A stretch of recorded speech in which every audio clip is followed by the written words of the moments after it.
The rise of transhumanism, greed, and indecency. The solutions.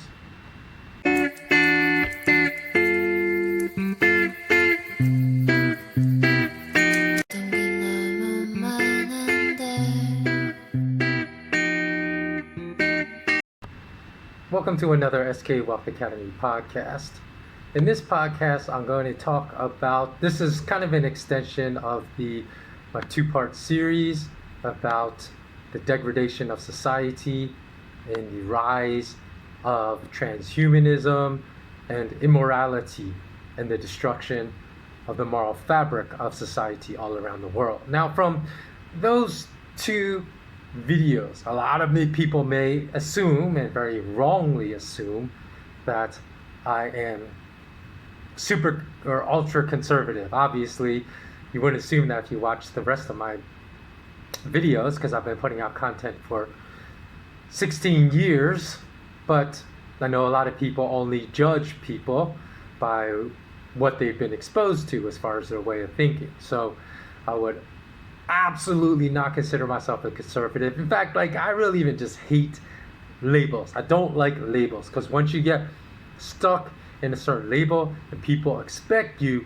to behave a certain way, or people that identify themselves with certain tribal affiliations then feel they can't go against what that tribe believes, thinks, behaves, acts, wants to accomplish, which I think is an awful way to live one's life. So basically, I don't have any labels. I don't have any group affiliations. I basically have just formed my moral compass upon very careful consideration for what is right and what is wrong.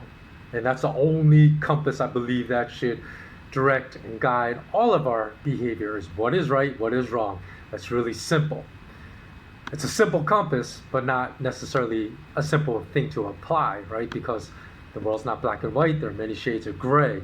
But it is a very simple compass to guide our complex behavior and our complex decision-making flowchart in life.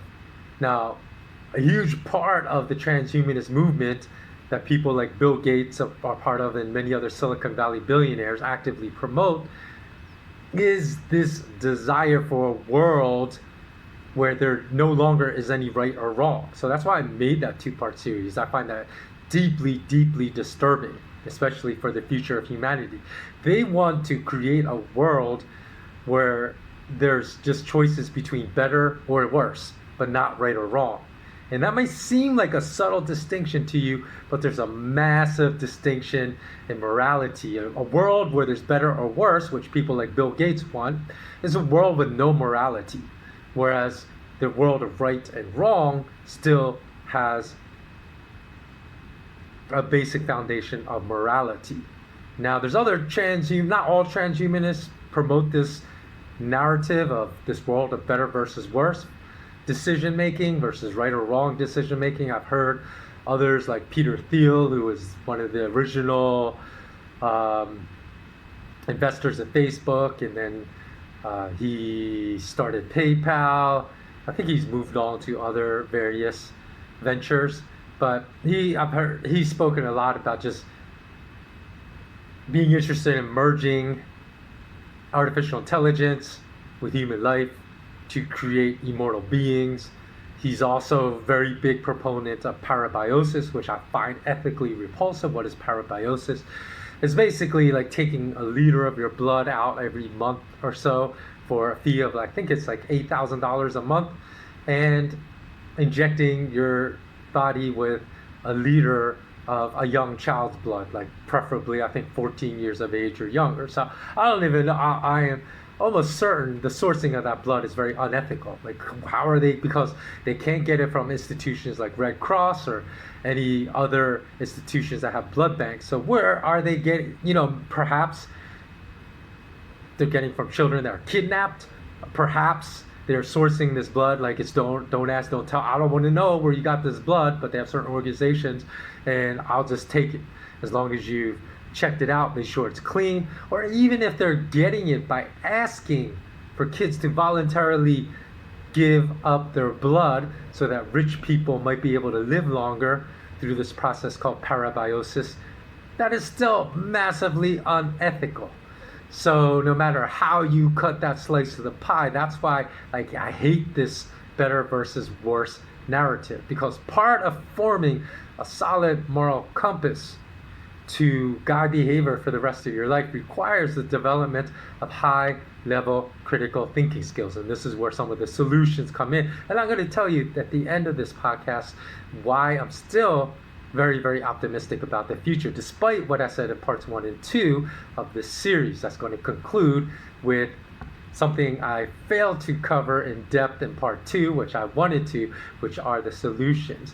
So if you've never challenged your internal belief system and gone through a purge, almost a complete purge of your thinking processes, if you're educated in the institutional schooling and academic system, most likely you will not have a mature and developed critical thinking process. And therefore, it will be impossible for you to have a mature morality framework to guide you throughout life as well. In other words, if you wish to live a righteous and courageous life, then you should desire to put in all the hard work it takes to become a high-level critical thinker. Because some people are just lucky. I know there are people out there that have been high-level critical thinkers from the time they were like 8 years old. And because they had boatloads of curiosity that their parents encouraged that never stopped. Or the other scenario are people had just awesome parents that taught them how to become high-level critical thinkers as a child. But such people, in all honesty, are probably like 1 in a million. And most of the rest of us really have needed to take a really hard and difficult introspective look at our thought processes and then totally smash them back to ground zero and then rebuild them to become a good critical thinker throughout our lives. Now, we live in the age of degeneracy where degenerate acts are rewarded, and rewarded quite handsomely and profitably with money and riches, stock options, everything else. And I addressed that in part 2 of this series. Now, for those of you that have been following me for a bit, you know that I teach teenagers mixed martial arts. And I've tried to teach them as well the philosophy of martial arts, which always, will hold up to a very high moral compass. And I try to teach them to always stand up for what is right. Because I have no doubt that in this age of degeneracy, their morals will be tested throughout their entire lives as adults. So they're just, entering young adulthood right now at 17, 18 years old.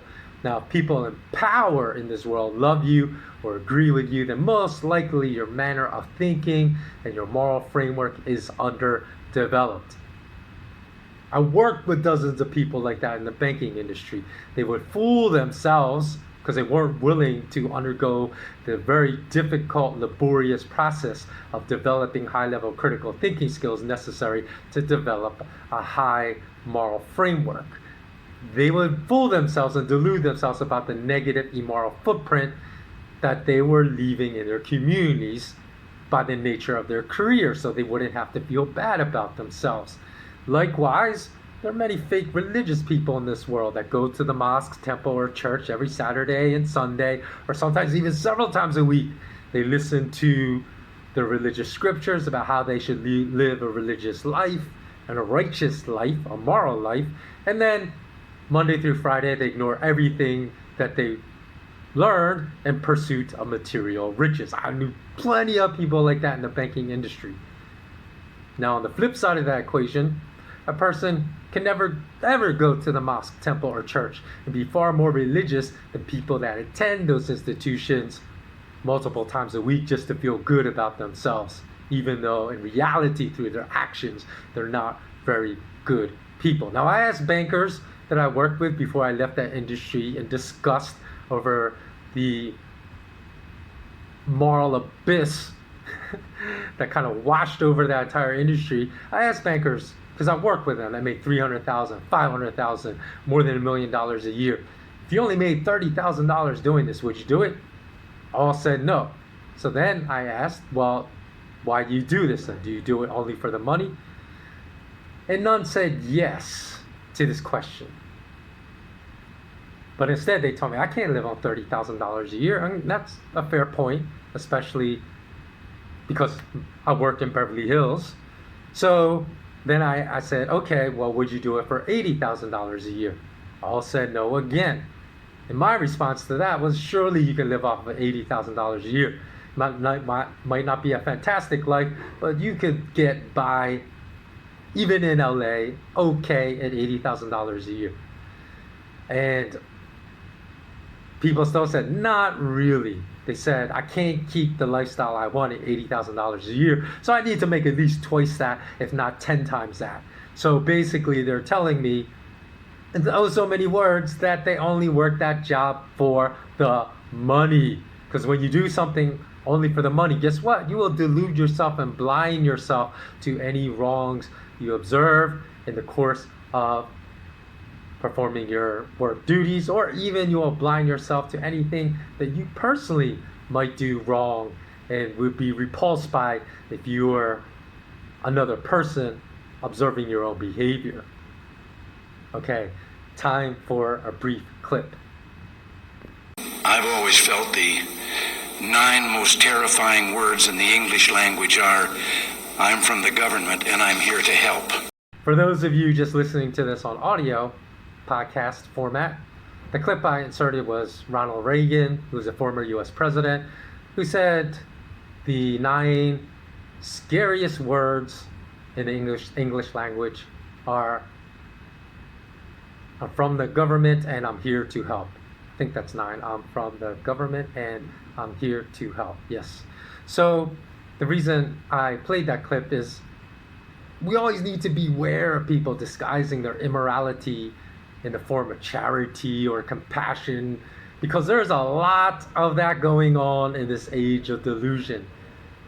So not so apparent perhaps to us are many of the mandates over the past year given by politicians under the guise it was for our own health and safety to quote unquote protect us, versus the other self-evident consequences, which were to strip us of rights and to control us and to deprive us of liberties that 10 years ago no one would even have ever imagined could be stripped from us, such as a right to freely move about the world as we desire if we have a legal passport. So Bill Gates, for example, is another person that many people are really enamored with because of his so-called quote-unquote charity work. I don't know Bill Gates, I never met him, so I don't know if at the core of his character he's an evil person or not. But I do know he engages in a lot of evil behavior disguised as charity. So just go to the show notes of this podcast and I'll put a link there to a documentary about Bill Gates that meticulously documents. So this is not speculation. Everything in this documentary is fact, and all these facts are documented with footnotes. So you can see that his charitable works, quote unquote charitable works, are driven by completely different motivation than what the mass media reports. So another example of this, perhaps that's easier to understand if you don't know any of these horrible consequences of some of the quote unquote charitable acts Bill Gates has engaged in.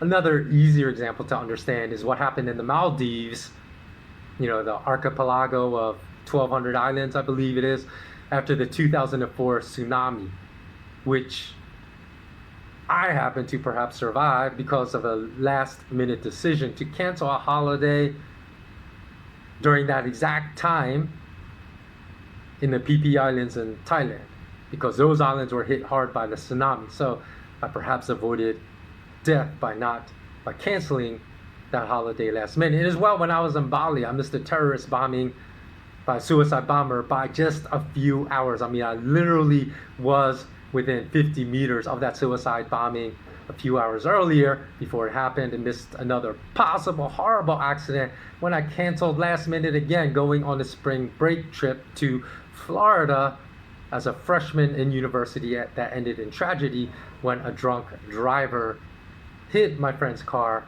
and killed one of my friends in that car. So for this reason, I also have a lot of faith, because these were these were the more remote instances in my life where I could have died. There have been several more that have been much closer to the heart, as close as those were, than even those instances. And I've always made last minute decisions that seem to come from my gut, like out of nowhere, to change decisions that may have saved my life in life and death decisions. So in any event, to return to the Maldives, what I was saying was, after that archipelago was devastated by the 2004 Boxing Day tsunami, NGOs, non-governmental organizations from Saudi Arabia, came to the rescue. Where we heard this narrative before. And they said they were coming to provide food, medical care, aid to tens of thousands of suffering citizens of the Maldives that were emotionally devastated and financially devastated by that tsunami. However, they came under the guise of, I'm here to help you, and this is charity and goodwill I'm extending to you, but in reality, they came to hurt them. Because why? What did they do? Well, they saw an emotionally and financially devastated Muslim population as the perfect opportunity to swoop in as a knight in shining armor, riding on the white horse. And they knew they'd be accepted with open arms, with all that money thrown at them and all that aid, while simultaneously radicalizing them and recruiting them to serve as jihadists all around the world, because they knew they were vulnerable and then were susceptible to such propaganda being promoted in the name of charity. So today, many jihadists serving in Syria come from the Maldives. They're Muslim citizens of the Maldives. And that really did not gain a footing until the Saudis came in with offers of aid and charity post-tsunami in 2004. So this is how evil is executed, under the guise of, we're here to help you, and we're only enforcing these mandates that limit your freedom and where you can go and how you can behave and who you can socialize with and who you can see, because it's in your best interest. I can almost guarantee you that anytime people in positions of financial and political power say this and things similar to this, that their intentions are as bad as the Saudis that went to the Maldives to give aid and do charitable work to those devastated citizens after the 2004 tsunami. But despite all of this, I still have a great deal of hope for the future. Why? Because we do not need a majority of people to have a strong moral framework to win this battle. We only need a minority, and I've observed enough people that have moral courage that we can achieve a positive future. Because there's a book, I put the name of the book in the show notes below, called The Last Hours of Ancient Sunlight by Thom Hartmann, which one of my really good friends' mothers gave to me a long time ago. So my friend's mom gave this book to me, and it was a great gift. You know, I love also gifting books that I've read to other people that, you know, really impacted me. And in that book, he spoke about some behavior, some biological behavior in the animal kingdom that was observed by zoologists. And he spoke of crows learned to flip the lids off of milk bottles somewhere in England, I believe it was, to skim the cream off the top of the bottles. But he said that amazing thing that happened that could not have happened just from these crows watching other crows do this very act and simply learning from them. What was that amazing act? He said there seemed to be a tipping point where after a certain percentage of the crow population learned how to do this, the entire crow population knew how to do it almost immediately, within days. And he said, again, this could not have been a consequence of crows just watching other crows do this behavior, because the timeline would have been so much longer, right, for the almost 100% of that crow population to know how to do this. And you know what that tipping point was of the percentage of that population that had to learn this behavior before the entire population knew? It wasn't 80%. You might think it had to be a high majority. It wasn't 80% of the population that learned before 100%, nearly 100% knew how to do it. It wasn't even a majority at 51%. Okay, so how large a percentage was it? Well, most people, once they hear of this story, would believe it at a very minimum would have to be a strong minority of the crow population that knew this before it could travel in a viral fashion through the rest of the population, something like perhaps 35 to 40% of the crow population. But even that assumption would have been spectacularly wrong, because only after about 8%, that single digit, 8% of crows learned that behavior, it almost spread to the rest of the entire crow population within days. So I believe that the same thing applies to humans. Like there's this universal consciousness that binds us all. So we don't need a majority of people to really dive deep into their critical thinking skills and become courageous moral thinkers and leaders that push back against all this immoral behavior that's going on in this world.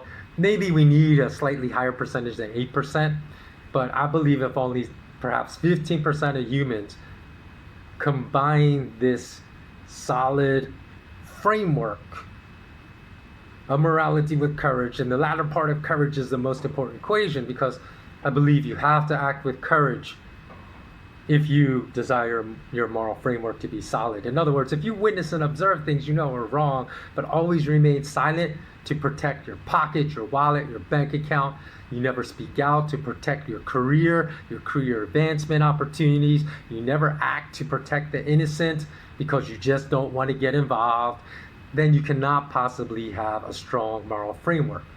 So in order to claim a strong moral framework, not only must you believe, you must act. Because believing without acting is just empty calories. And like I said, the process to develop this requires a radical overhaul of your thought process that leads to your belief system that must occur at least one time in your life. So unless you're the one in a million that was born with an impressive set of critical thinking skills, you will have to radically overhaul your thought process at least one time in your life. If you've never done this, then this is the first step to becoming part of the 15% of human beings in this world that can save it and reverse this downward spiral upon which we all are funneling down at the current time. But I believe that these 15% already exist. So we don't even need more people to join this community. It's just a bonus if 15% or more people join this community. So this 15% just needs to realize their power, which I'll speak to in a second. So if we can ratchet up that 15% to 25% or 30%, at that point it will be really easy to defeat the oligarchs and the very dark plans they have for our future. Why? Because this 15%, 25%, 30%, like I said, can easily learn that once they lead with positivity and love instead of the incessant hatred and pettiness we perpetually observe being displayed on social media platforms, that we have power, and more power than even the oligarchs that desire this great reset into oblivion for most of us. So we know we have a great deal of power, and that the oligarchs are only deceiving us into telling us that we are powerless. So we have, for example, I know people only think that central bankers can determine the fate of fiat currency in the fractional reserve banking system. That is completely false. The final power lies in the hands of the people. The oligarchs, whether they're the banking oligarchs, the politicians, they have fooled us into believing we have no power. Therefore, we do not try to exercise our power. But only the people have the power. We, the people, have that power to bring down unsound fiat currency and banking systems and to replace them with sound, morally upstanding monetary systems. And that is why the dark-hearted Silicon Valley giants are working relentlessly to ban us from their social media platforms, through which they spread their propaganda that is designed to control and to spread anger and hate throughout the population. Without us, the social media platforms will be totally snuffed out of light, and that's why they're trying to snuff us all out. And then will only become places where darkness dwells, giving them absolute control to shape the narratives they want to promote and influence people's thinking through the social media platforms, the most popular ones. But even though I realize this, I still remain supremely hopeful. Why? Because from the deepest depths of darkness, light will always shine the brightest. Is light brighter at dusk or in the dead of midnight? It's always brightest when surrounded by the darkest dark. So I know this light will continue to burn, even if it needs to burn underground for a year to avoid being wiped off the face of the earth. And as long as this light keeps burning, I know it will defeat the darkness. If you're a big content creator watching this, avoid getting into social media wars with people online. You cannot defeat darkness with darkness, but you can defeat it with positivity, and by leading with love. So many people have led with hate on social media over the 16 years of my life that I've posted content on social media. Constantly making hateful comments or derogatory comments to me about my race, about appearance, about my beliefs. And in the past, I used to make hateful comments back to them because my critical thinking skills were still immature, and as well, my moral framework was still immature. But over the past decade, I've worked on this meticulously to get it to where the point it is right now. So now I'll just either flat out ignore them especially if I think it's a bot, because a lot of times these hateful, angry comments are just posted by bots, automated bots that just want to waste your time. They'll engage you in conversation just to waste your time. So why even engage it? Or if I do engage, I'll just post a brief comment of light. Like, I don't understand why you are so angry and you hold all this anger inside you, but I hope you're able to find peace in life. Have a beautiful day. And that's all I would say. So some people after that will still continue to hate, but I want to continue to engage, and that's fine. But maybe, just by maybe projecting this little sliver of light into this person's world of darkness, because anyone that posts comments like that are just dwelling and residing in darkness all the time, that perhaps you will change their life by making them think, hey, why is this person I'm trying to get a rise out of by just pushing all this hate on them, responding with love? And one thing we know that will never happen is if you respond to darkness with darkness, you will never lead that person to light. But by responding with light, you have a chance. Even if it's minuscule, you have a chance to perhaps lead that person out of the darkness into light. And that does not mean by any means I'm meek. I'm still powerful. Some people mistake when I forward my belief that this belief is a sign of meekness and weakness. But if I'm attacked, for example, by white supremacists, and I have encountered some in the past, I'm not going to talk to them and say, hey, I really want to get to know why you have so much hatred in your heart. Please tell me about your childhood. I want to try to help you out. No, if they're physically attacking me, I will protect myself with all my God-given martial arts abilities and even hurt some seriously if necessary to safely extricate myself from the situation. I remember one time when I was in Australia just visiting, I felt the heat, and it was coming hard from 3 young white kids when I was walking down the street. And I know why they hated me. They hated me just because I was Asian. So I thought they were going to jump me. So I was getting ready to fight them all. But they didn't. Perhaps they didn't because they didn't feel any fear from me. But had I been jumped, I would have tried to severely hurt the first 2 that came at me. Just knock them out, take them out right away. Whether that, about breaking their bones, eye gouging, whatever necessary. Because even as a skilled martial artist, you can't fight 3 people at the same time. You have to take out the first people that attack you very quickly So you're just going one-on-one, one-on-one, one-on-one. So by no means am I saying that by leading with light, be meek. No, lead with light, but be powerful and don't be afraid. If you never restructure your thought patterns in your life, as I've already stated, deeply marinate on how you can improve it and move from a position of very low development into a position of power, because power is a gift. Now, there's a saying, let me say it first. Fear is the path to the dark side.